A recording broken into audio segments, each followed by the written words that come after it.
Swinging a high drive into center field. Hits at the wall. It is gone! Casas does it again. It's gone! It's into the bullpen! This game is tied!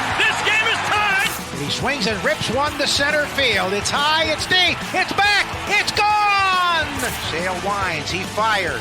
Swing and a miss, strike three, it's over! The Red Sox have won the World Championship! All right, welcome back to Play Tessie. It is episode 249. This is the official Red Sox podcast of WEEI. Before we get going, hit that subscribe button wherever you get your podcasts, rate 5 stars, and find us on the YouTube page, on WEI's YouTube page. You can subscribe to WEI there. You can find the Play Tessie playlist there. Hit the thumbs up on all the videos. We really appreciate it. And then find us on the socials at Play Tessie on Twitter, Instagram, and TikTok. Just Gordo and Sammy today, and then Sammy looks like you look really different. I don't want to say you look emo because I don't think it's emo. You've got something going on in the front. Yeah, I've been on the water on a pontoon boat. I'm out here in rural Wisconsin. Been on the boat. My hair's a little bit of a mess. I've been listening to the Red Sox game. Got back inside, showered. Now I'm here. That's why the hair is a little bit crazy, but I don't think you're wrong if you say it's a bit of an emo look. Wisconsin changes it, man. That's the truth. But yeah, man, this series, Sox dropped 2 out of 3 after a first game where you felt like, oh my God, like the Red Sox are facing a red hot Padres team and they just went in and steamrolled their asses, win 10-2, and you feel really good about it. But you lose the next 2. It's like the Sox won the first one easily. They lost the third one handily. And then the series is going to be defined, in my opinion, by that middle game and everything that went down there. Because that was a game they could have, and to be honest, you probably should have won, not even let it get to extra innings. And we'll get into that. But yeah, one obvious win, one obvious loss. And then, 2 good teams going at it. A series is going to be defined by the game that both teams can win. And the Padres got that game. So the Sox lose 2 out of 3. But yeah, I came away from the series really impressed with this Padres team. They're deep in every sense of the word. Like, their lineup is basically 1 through 8 quality hitters. They're not going to hit a ton of home runs, but it is quality guys 1 through 8, and their 9 hitter is a good defensive catcher that they targeted specifically to help with the pitching staff. Their rotation, they threw 3, and I know Michael King, he wasn't ready to come back. I don't know why they did that. They won the game anyway, but they threw 3 really good starting pitchers at the Red Sox, and the bullpen is just it is one of the best I've ever seen. The guy who came in at the end of the third game, Morgan, I had never heard of that guy. And he comes in and he has a 1.80 ERA, and he's like their 7th reliever. Yeah, that team, to be honest with you, we have recently watched the Red Sox play the Dodgers, the Cubs, the Phillies, and now this Padres team. I genuinely feel like the Padres are the best out of that bunch. That's how I came away from this one. I think I'd still lean Phillies just because their lineup and rotation, I think, are both better than the Padres. But if you're talking just bullpen, that was, you may never see a bullpen like that. Or maybe not never, but you're not going to see a bullpen like that very often. So Mason Miller, Robert Suarez, Adrian Morejon, Jason Adam. It's just absurd. Like everyone who came out of that bullpen, and I'm with you, Gordo. Morgan, I'm like, who's this guy? He's got a sub-2 ERA, and he's dicing the Red Sox up to Estrada in game 2 was crazy.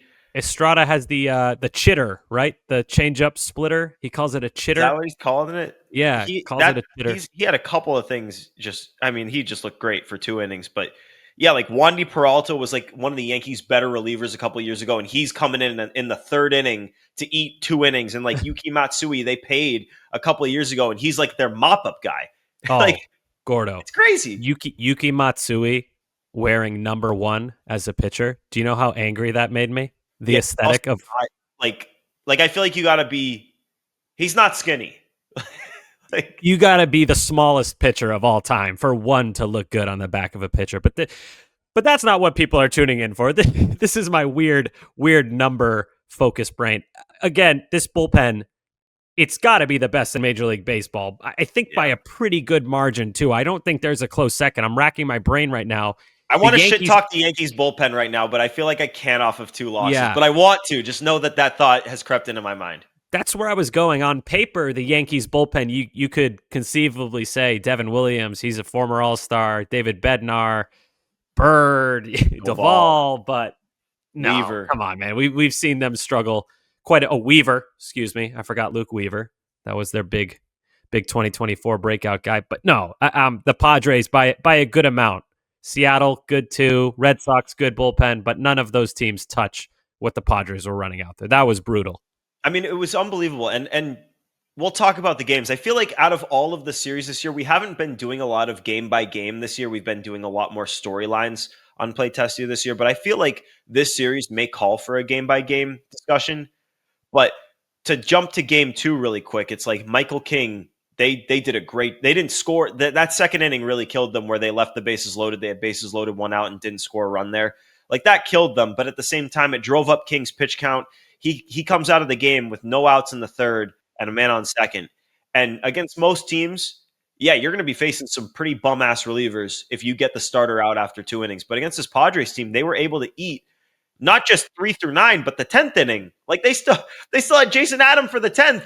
Like, yeah, it is a differently built bullpen. But should we start in game 1? Like legit, we have not really done this year, but I feel like this series might be the time to call for it. We can do it. I'm down.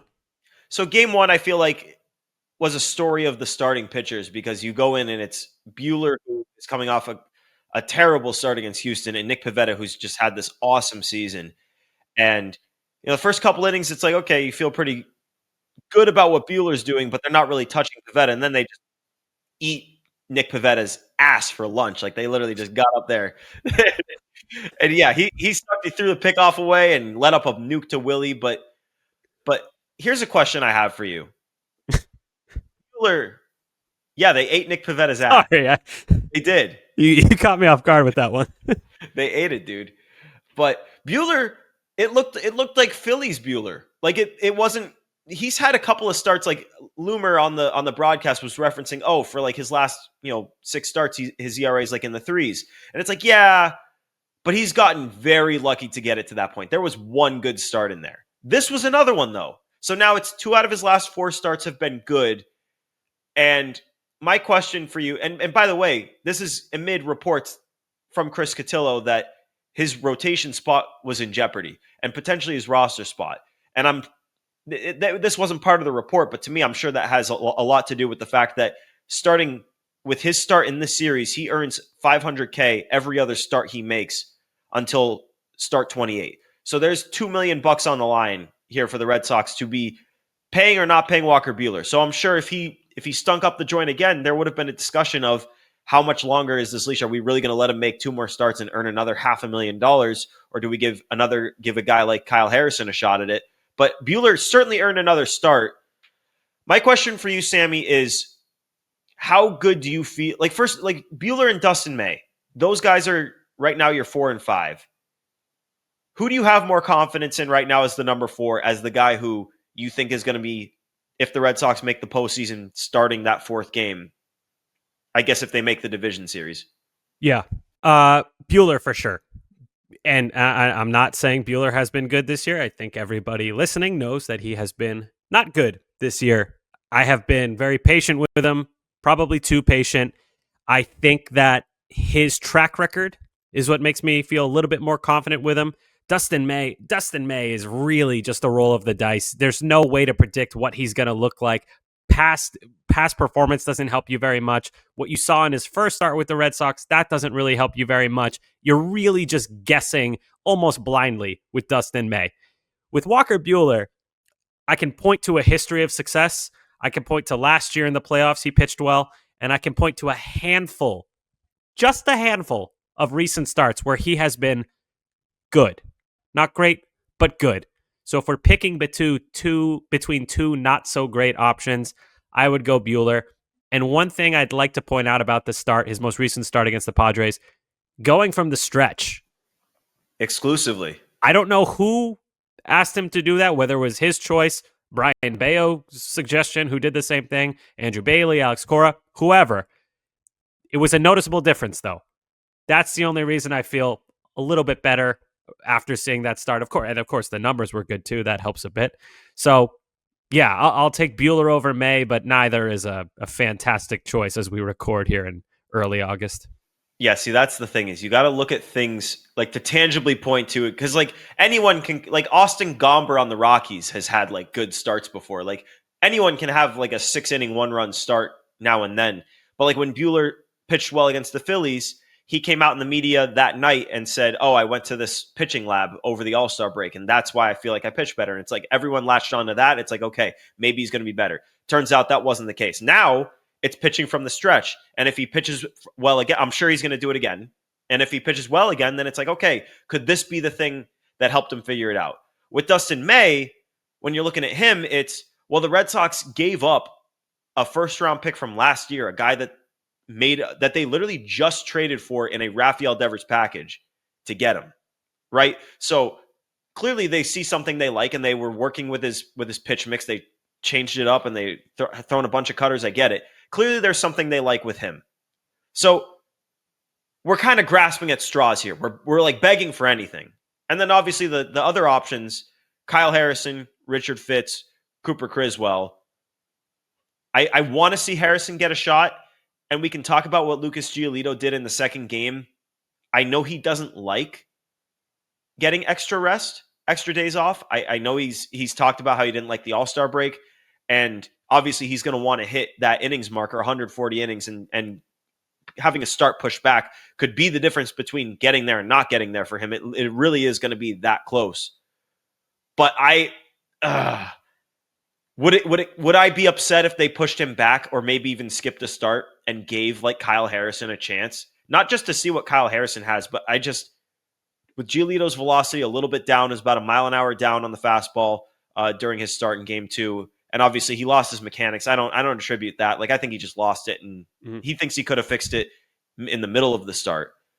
But I do think that they should give some of these other guys a chance, namely Harrison and maybe Criswell too, because he pitched well against Houston. But give a couple of other guys a chance just to see where you can find lightning in a bottle for the number 4 and 5 guy, just in case Buehler and May are what they've been for most of the year, as opposed to what they think May could be and what Buehler was in his last start.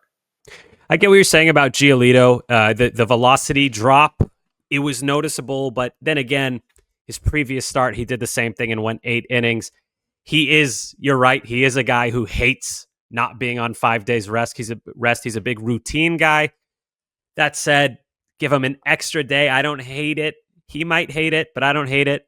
I also think people are a little quick to write off Richard Fitz. I don't expect the world from him. And I know you didn't forget to mention him. You mentioned him, but in general, he was a guy who had so much success when he came up.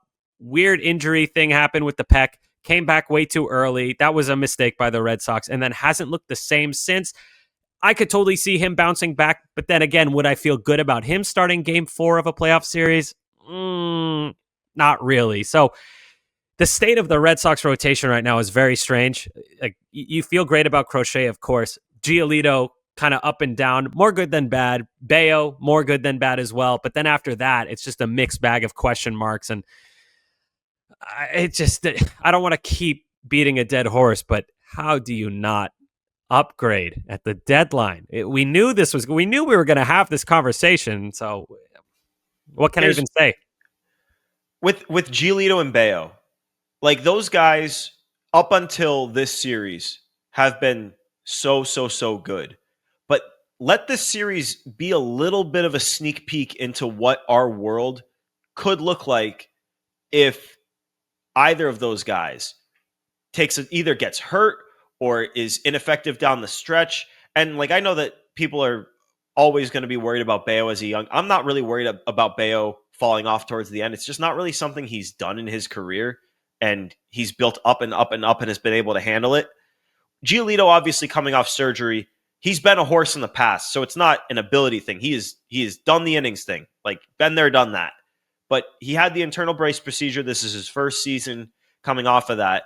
So it is a little bit nerve-wracking. He had 6 walks, 1 strikeout. Obviously, again, like, we can talk about the decision to leave him in that game for as long as they did, which I thought was crazy.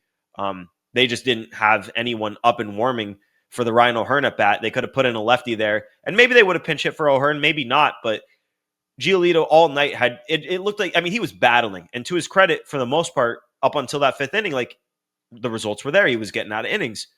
But clearly he was hanging on by a thread. And that would have been a good time with 2 outs there to go to a reliever. They didn't do it.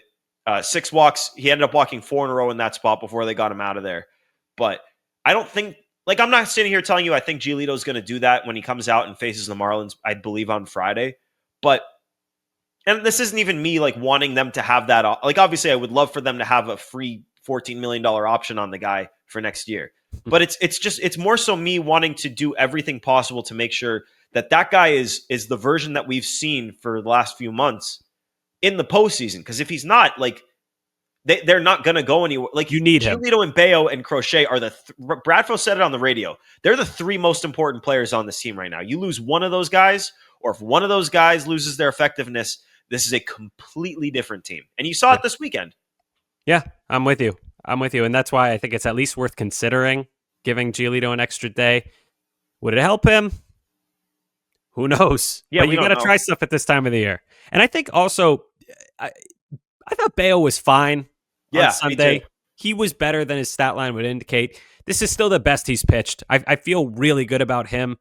I don't know if he's going to take another step in 2025. I wouldn't expect it, and I wouldn't fault him for not taking another step, but he's a guy that I feel at least decent about every time he's on the mound. So, and I agree with what Bradfo said. If you lose Giolito, Bayo, Crochet is a no-brainer. You're done without him. But those other 2 guys, the other options, they have upside, but upside, you don't want upside in September, October. You want to know what you're getting. So tough spot for the Red Sox. And this, again, won't beat a dead horse. This is what we spoke about for weeks. Me, you, Pat, and Joe. We all said, need a starting pitcher. They get Dustin May. Like, didn't Charlie Morton strike out like 7 guys in a row? Oh, he was great. 2 starts in a row. He's been great for the Tigers. That's the guy I didn't want initially. And now I'm talking about him like, oh, you could have had 41-year-old Charlie Morton. Oy. With Bayo, he's walked guys all year, and he's been good enough to get through those starts, and honestly, even when he was really not looking good in his first maybe 6 or 7, maybe even more starts. I'd have to go look back. It was a while, but he was keeping runs off the board. Even in his good starts for the last several months, like he's been walking guys. And today it was kind of here's what happens if it doesn't go his way. Because he walked 3, got dink-dink-dunked around a little bit, but he didn't look any different than he's looked. In fact, I'd argue he may have even looked better than some of his good starts. The changeup before he let up the 2 runs on the Arias double, he had a couple of changeups there where it was like, holy shit, like that's what it was before. So there is reason to believe that, like, Bayo, he's fine. I'm unbothered by that. The reason I suggest the pushing the Giolito thing back, in addition to potentially saving him a little bit, is they got to find a way to give a couple of guys a chance at being that lightning in a bottle. Because you got two shots at it with May and with Buehler. Give yourself 4 or 5. Like you mentioned Fitz. I'll mention Kyle Harrison. A lot of people calling into the radio really wanted Criswell. I think we've seen Criswell before, and like we know where that's going to go.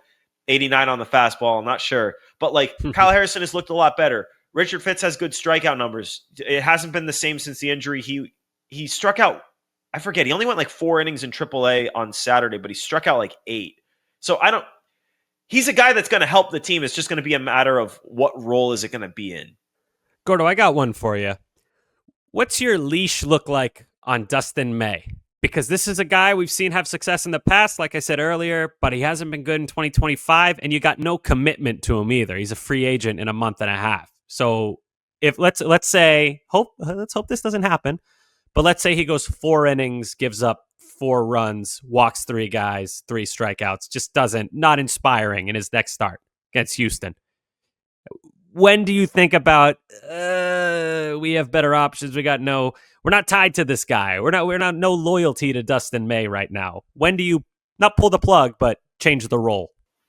I think they gave up such a and James Tibbs is James Tibbs. First round pick. I'm not saying he's like a top 50 prospect in the sport or anything. It's not like they gave up Peyton Tolle to get Dustin May or whatever. But they did give up a good prospect to get the guy. I think you have to ride that. You have to ride it out.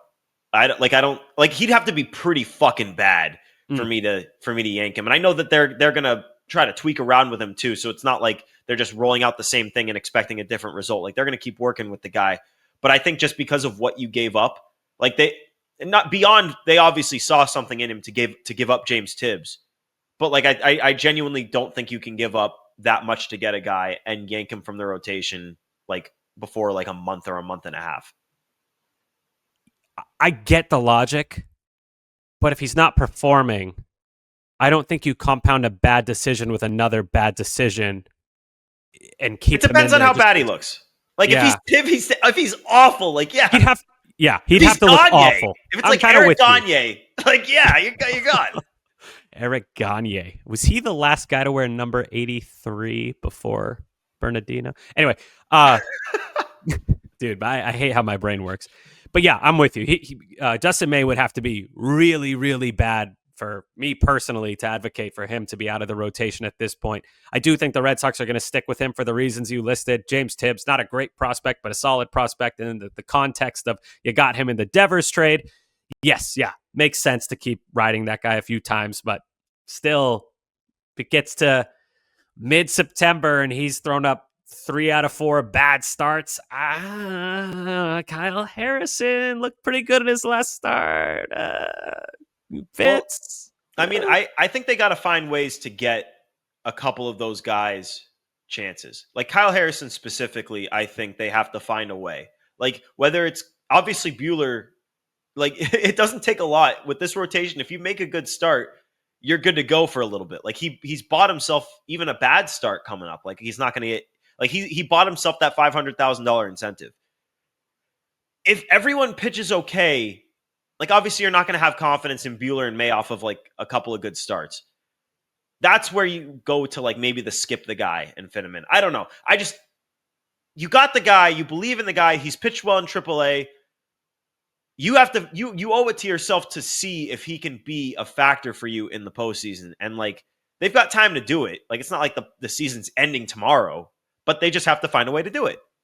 Yeah. I mean, we're talking in big hypotheticals. If this happens, then what? But right now, it's kind of ride it out. I do like your idea of pushing someone back, regardless of who it is. Just a day to 1, get guys rest, but 2, get guys opportunities. Who that is, there's a variety of options. But that's a good.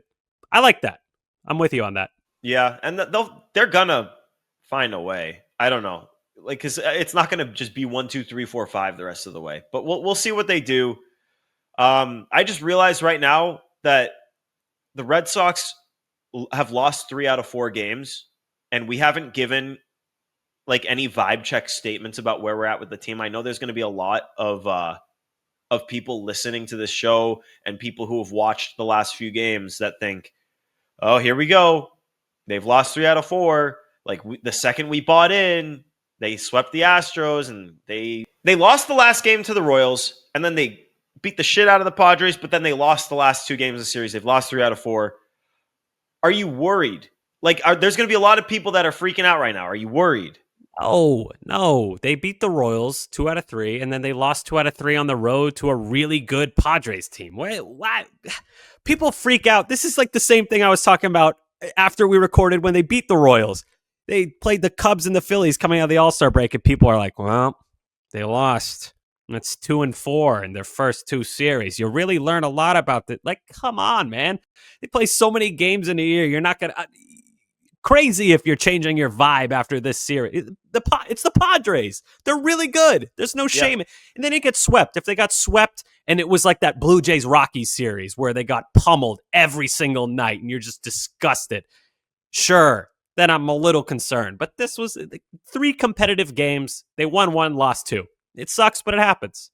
Yeah, that's where I'm at too. Like that's why I didn't even it didn't even occur to me to go to the vibe check. But I just like realized they've lost 3 out of 4, and I'm sure there's people freaking out. But yeah, I'm right there with you. It's like this team has earned the respect to not have people jumping off ship after one bad series, because that's really what it was. They swept the Astros, they took 2 out of 3 from the Royals, and now maybe the best team in baseball, top 2 or 3 team in baseball, wherever you want to put them. Yeah, the Sox lost that series, and yeah, maybe the gap between the AL and the NL, or the NL and the AL, is pretty steep, because yeah, like they look different against the Cubs and the Phillies and the Padres than they do against any of the teams you want to consider the best teams in the AL. So maybe there's a gap there, but I still think the Red Sox are just as good as anybody in the American League, and just because they could have easily won 2 out of 3 in the series if they'd scored a couple of runs in that second inning, or if Cora pulled Giolito when he probably should have. We could be sitting here after a loss, but they win 2 out of 3, and it's like, hey, they still took 2 out of 3 from a great team.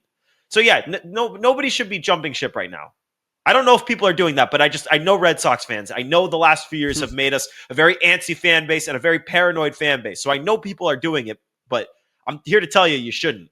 Yeah, it's fine. Like I said, they lost a close series to a really good team on the road. Whatever. I was annoyed too, especially that middle game. That middle game was so frustrating. The comeback in the 9th inning, Roman Anthony, just unbelievable. He's only 19 years old, just like Jason Tatum.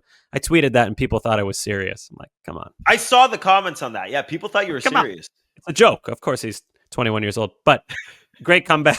Great comeback. Falls short. Frustrating. The last game of the series, you just got outplayed and you ran into a really good pitcher in Dylan Cease. Whatever. It happens. But one thing we didn't mention, Cora's comments on Giolito. Quickly touch on that? Yeah, please. So you want to lay out the scenario? So yeah, the scenario, we briefly touched on it, but maybe should talk about it a little bit more. So Giolito not looking good the entire game, and he had walked 2 batters in a row, and Ryan O'Hearn is coming up to the plate, left-handed batter with 2 outs in the inning. Giolito not really looking like himself. And I believe he had just walked Xander to load the bases. And it's like, okay, this is where you go to a lefty.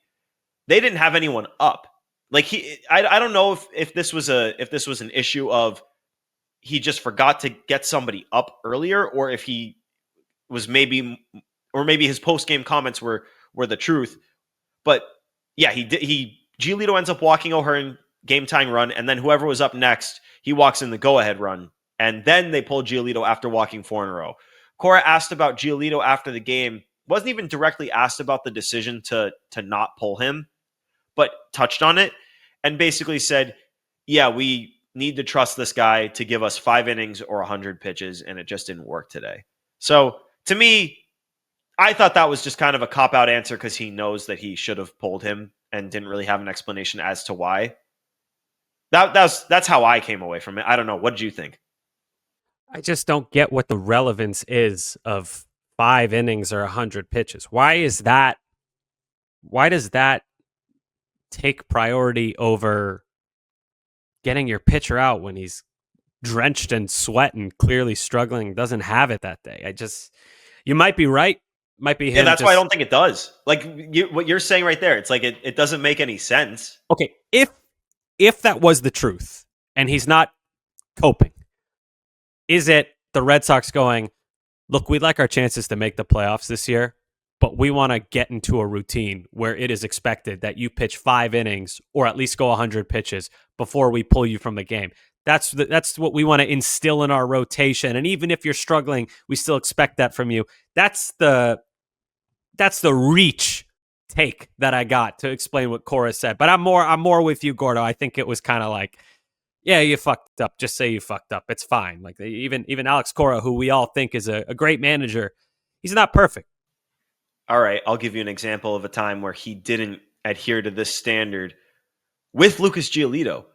Against the Phillies, the 3rd game against the Phillies, Giolito went 4 innings, 5 runs. They pulled him at 57 pitches because the situation called for it, because he didn't have it that day. And they ended up winning that game 9-8 in the 11th inning. Like, that was one of the great games of the season. Like, to me, like this, it's just like with the Vlad Jr. When we freaked out on this podcast when he didn't intentionally walk Vlad Jr. And Cora came out in the media the next day and he gave like a kind of a weird, like, yeah, I did it because of this answer. And it's like, okay, kind of feels like a you're just kind of saying something to get through the question instead of just saying, like, I probably should have done it. Joe?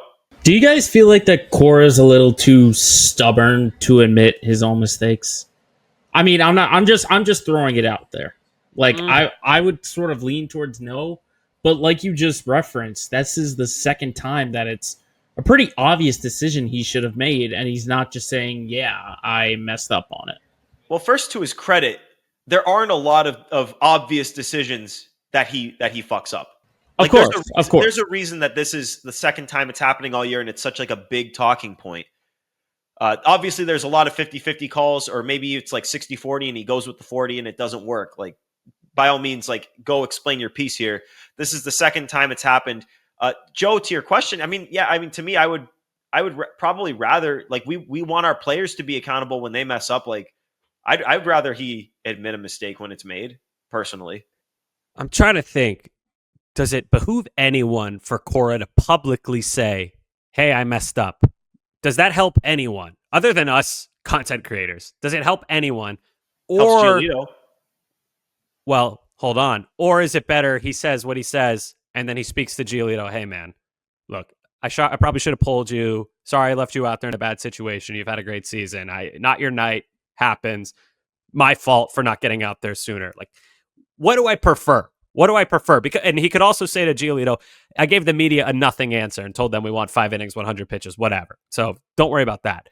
Like, which scenario do I like more? Granted, I really don't care about either. I don't think either is super important. But if I had to choose, I kind of like the accountability. I think that sets a good tone for the locker room. I think it sets a good tone just in general around the Red Sox. Hey, we're accountable here. When we fuck up, we say we fucked up. It's not the worst thing, but at the same time, like, if the culture of that clubhouse is, hey, we don't tell the media much. We talk about this stuff behind closed doors. Then I get that too. It's just, it's hard for me to give Cora the out when I really don't like the answer he gave. Joe? Well, I was going to ask on that point, Giolito's comments, like, I would assume for the clubhouse had to ring, that had to send some really good vibes if Giolito's saying, yeah, I didn't get the L on that one. He was accountable. But I probably should. Like, how many guys in that clubhouse do you think are saying, wow, he really stood up for us and really took ownership of that, even though he factored in, but it's not there on the score sheet. Like, I think that's huge for everyone else.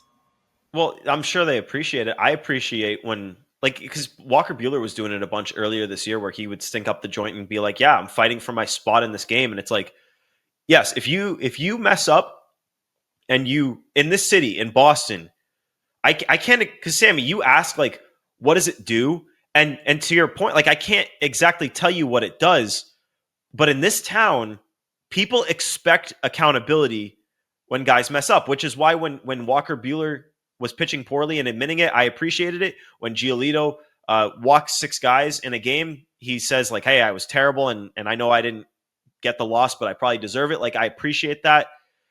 Yeah, like, for the wins and losses of the team, Cora going in the media and saying what he said doesn't change anything. So, like, it's up to the beholder whether you care about it or not. But personally, like, if I'm going to expect accountability from the players, I'm going to expect it from the manager too. Maybe he believed what he said, but I thought it was the wrong decision. And if it was an error on his part to not get the guy up, I would have appreciated him just saying, like, yeah, I probably should have had Steven Matz up a little bit earlier than I did. And you can leave it at that. Yeah, and if you're listening, I can confirm Gordo in the moment did not like that decision. He made it loud and clear in the Play Tessie chat. So what are we? He was like, what are we doing?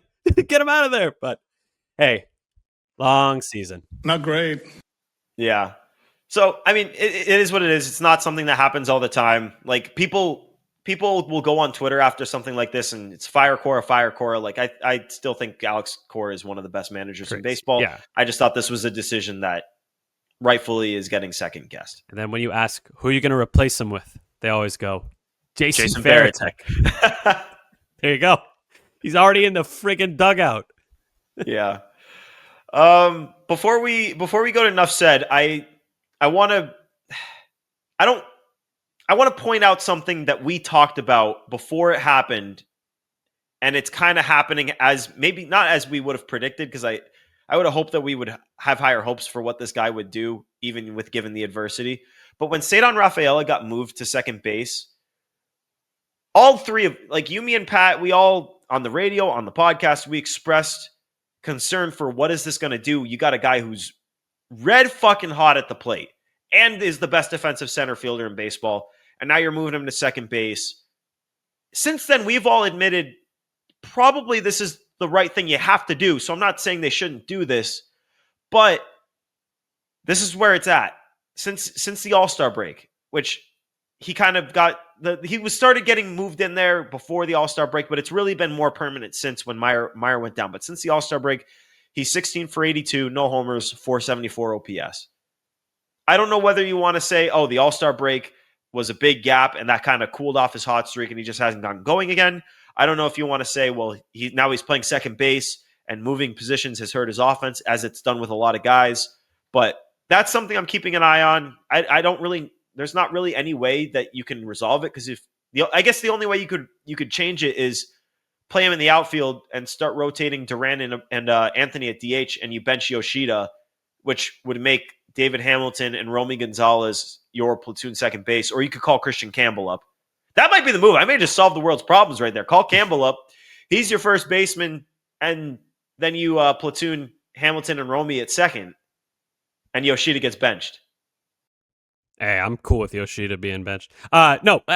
So yeah, I agree. We've come around saying, all right, yeah, we don't like Cedar at second base, even though he can handle it fine defensively. We like him in center field. That's where his value is. I don't really subscribe to thinking that him playing second is contributing to him struggling hitting. I think he's just a streaky hitter. He slumped when he was playing center field as well. And I know he had the hot streak and the timing makes it look like there's a connection between those two things. But I think this is just who he is. He's going to go hot and cold. He's never going to be an outstanding hitter. Like we've been saying all year, if he's an average bat, plays great defense, moves around a little bit, steals bases, a little bit of pop, clutch, we'll be happy with it. It is frustrating. I get people saying, move him back to center. That's why he's not hitting. I just don't think that's the case. I think that this is who he is. And the logic behind it, like what you think, like he only has a certain amount of time and now he's dedicating this amount of time to practicing second base. I just don't think it's like that. I think he's a freak of nature defensively. You put him wherever and he goes, yes, I will play defense there. And the hitting is the hitting. So he'll probably heat up again in September and we'll go, oh, he's back. Then he'll cool off and heat up. It's just who he is. I do think he's not incapable of heating up again as a second baseman.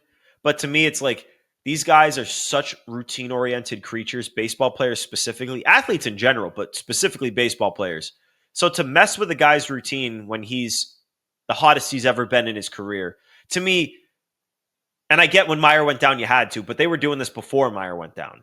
So I blame the All-Star break. I blame the All-Star break. I like what Giolito said. Too. You see what he said? He was like, get rid of the All-Star break. Yeah.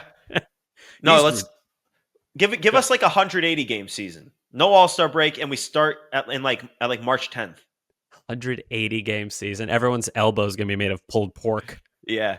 Well, it just if you can keep it together, you're just that much more valuable. Dylan Cease never gets hurt, so maybe he makes even more money.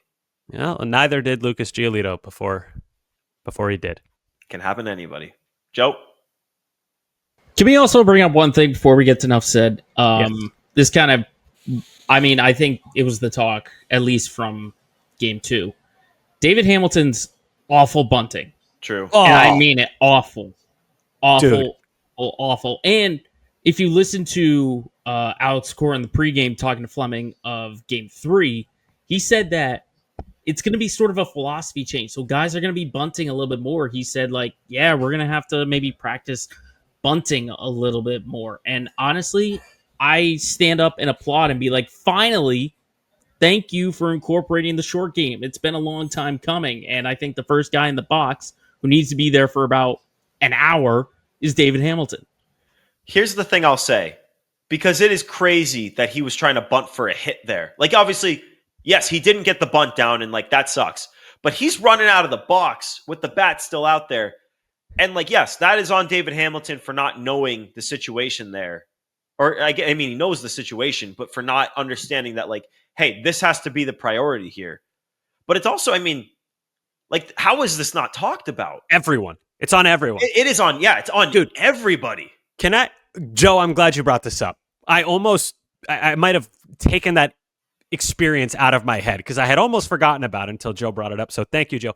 If I were to have a ball of clay and say, I'm going to mold this ball of clay into a baseball player, he's going to be a light-hitting middle infielder, left-handed, who has incredible speed. You would be like, oh, okay, so this guy knows how to bunt, right? That's the most obvious trait you would give a guy like that. Yeah, I know bunting's not as in vogue as it used to be, but come on, the guy you just described, that beautiful ball of clay that you've just molded, he's got to learn how to bunt. I don't mind him trying to bunt for a hit the first time. Not my preference, but I don't hate it. It's the other 2 times. Just get the bunt down. That was stuff like that. Stuff like that. Losing games happens all the time. Long season. Stuff like that is what makes my head want to friggin' explode. My hair catches on fire and I'm no longer emo. Now I'm bald because my hair all burnt off. That was so unbelievably bad and so poorly executed. I don't even know where to begin where it comes to who to blame for that. And it seems like a small thing in the grand scheme, but that might have cost you a game, which might have cost you the series. Very frustrating. Here's what I'll say about, and the reason I think it didn't ring as deep in my head, because it was inexcusable, and it's such a simple thing that, like, a guy like David Hamilton, like, you got to know these are your spots. So obviously on him, on everybody, never a problem that should never be discussed. But he didn't get the bunt down. The next guy, Romy Gonzalez, shallow fly out, would not have gotten Story home. Next guy, I believe, was a ground out. So even if he does get the bunt down, and I get it, it could change. Like, anything can change if the guy's on third. That said, with what we saw happen, the run still wouldn't have scored. So to me, like, the not scoring in the second inning and the leaving Giolito out there were both far more significant in the Red Sox losing game 2. That said, it's something that can't happen, and it's as inexplicable as any issue that happened in the series. That's probably more inexplicable than anything else that went wrong. And then I get all the comments, people being like, "You got to call it Vaughn Grissom." Like, Vaughn Grissom. I love Vaughn, but yeah, same. What does he do better than David Hamilton? Have you seen the numbers in AAA on anything above 92 miles an hour? He can't touch it. Can't play defense. Can't run. What do we? Ground balls galore. Like, good guy. Please spare me. We like Vaughn. Sogard. Call up Sogard or Eaton. Vaughn Grissom. Jesus. I got a couple saying call up Campbell for that role, or call up Campbell. And sure. I can't. Christian Campbell, I want called up soon at some point because I think he's at the point where, like, what else are you waiting for? But to play the David Hamilton role, no. Like, if he's getting called up, he has to play. Because Christian Campbell is not a defensive replacement. No, and he's not, like, he can move, but he's not a pinch runner. If you want Campbell to come up to take Hamilton's roster spot, sure, but the role is going to be entirely different. Yeah, you got to play. Got to play. Got to play ball. Got to play. And you know what? At some point, that could happen. He could get called up for Hamilton, but if he does, he's going to be playing. It's not going to be home run today. Yeah, home run today as we record on Sunday. Beautiful home run to left field. Pulled it in the air, and he pimped it a little bit. Was confident. We spoke to him. That's the goal. Pull the ball in the air. Ted Williams. Just be Ted Williams, dude. Yep, that's all he's got to be. Easy. That's how you live up to the extension. Just be Ted Williams. Easy. All right, Sam, you want to do enough said before we get out of here? Yes, sir. I know exactly where I'm going with this. I have been all aboard the Peyton Tolley train since it left the station. Today, on August 10th, he made his AAA debut, and you might look at the numbers and go, oh my God, he got rocked. He stunk. I don't think so. That's not really how it works when you're looking at minor league numbers. He did not have a good first inning. 2 home runs, grand slam, one of them. However, if you watch the game, he had clean inning going, ground ball, double play, got booted by Mikey Romero, and that just led to a disaster. And then after that first inning, nothing. Absolutely nothing. Didn't get touched. His final line, 5 innings, 7 hits, 6 runs, 5 earned. Not great. 1 walk, 3 Ks.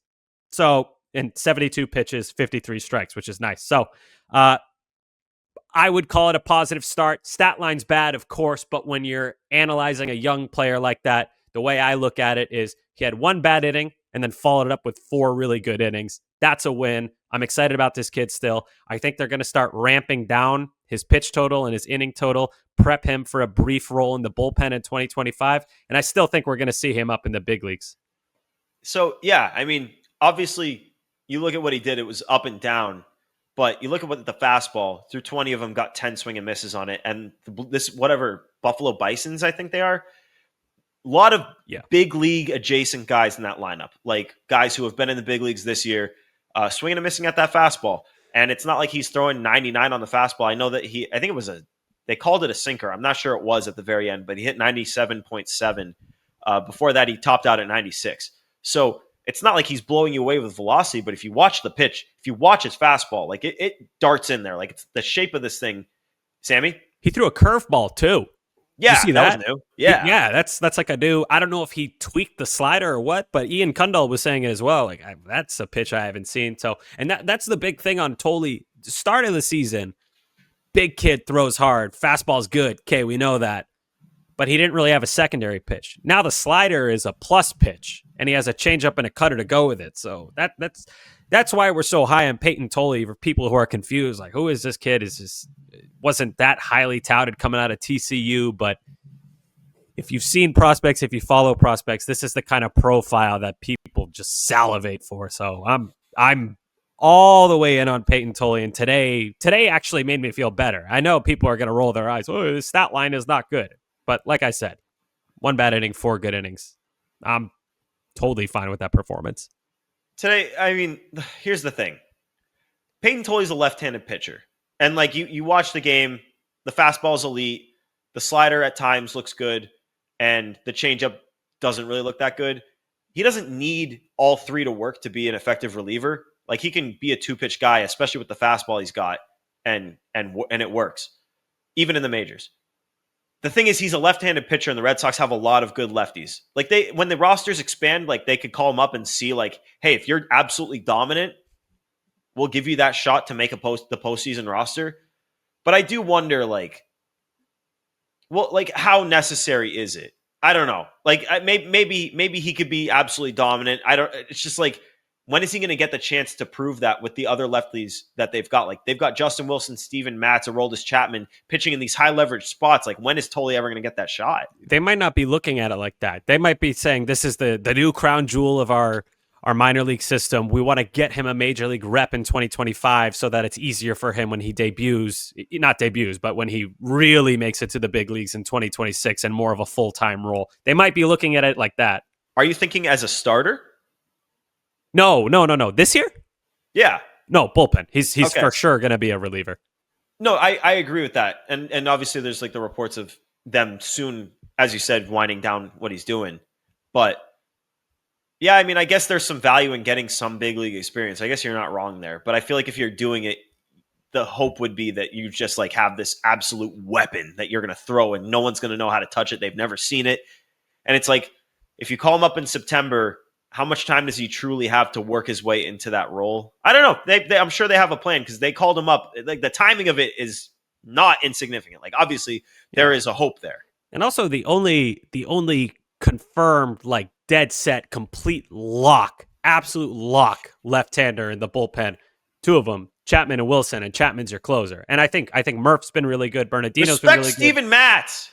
And we'd like Steven Matz. I wish we could have him for an interview sometime. But you know, there's only a few, 2 in fact, complete dead set 100% locks, and that's Chapman, who only pitches 9th inning sparingly in the 8th, and Justin Wilson. So I don't think it's out of the question. I feel good that we're going to see him. What the role's going to be, bullpen, to what extent, I'm not sure. I'm just saying, don't be surprised when Peyton Tolley comes out of that Fenway bullpen.